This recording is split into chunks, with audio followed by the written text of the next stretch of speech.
A Jury of Her Peers by Susan Glaspell. Read by Jennifer Woodward. When Martha Hale opened the storm door and got a cut of the north wind, she ran back for her big woolen scarf. As she hurriedly wound that round her head, her eye made a scandalized sweep of her kitchen. It was no ordinary thing that called her away. It was probably further from ordinary than anything that had ever happened in Dickson County.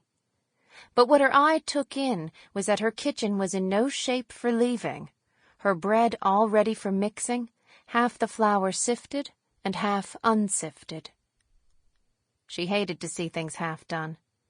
But she had been at that when the team from town stopped to get Mr. Hale, and then the sheriff came running in to say his wife wished Mrs. Hale would come too, adding, with a grin, that he guessed she was getting scary and wanted another woman along. So she had dropped everything right where it was. "Martha," now came her husband's impatient voice, "don't keep folks waiting out here in the cold." She again opened the storm door, and this time joined the 3 men and the 1 woman waiting for her in the big 2-seated buggy. After she had the robes tucked around her, she took another look at the woman who sat beside her on the back seat.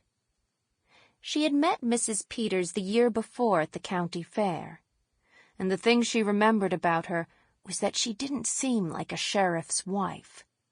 She was small and thin and didn't have a strong voice. Mrs. Gorman, sheriff's wife before Gorman went out and Peters came in, had a voice that somehow seemed to be backing up the law with every word. But if Mrs. Peters didn't look like a sheriff's wife, Peters made up in looking like a sheriff. He was, to a dot, the kind of man who could get himself elected sheriff.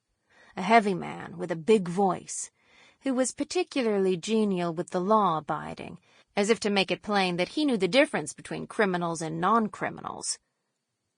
And right there it came into Mrs. Hale's mind with a stab that this man who was so pleasant and lively with all of them was going to the rights now as a sheriff. "The country's not very pleasant this time of year," Mrs. Peters at last ventured, as if she felt they ought to be talking as well as the men.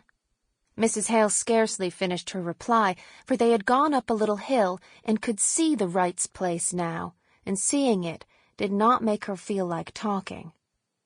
It looked very lonesome this cold March morning. It had always been a lonesome-looking place. It was down in a hollow, and the poplar trees around it were lonesome. Sample complete. Ready to continue?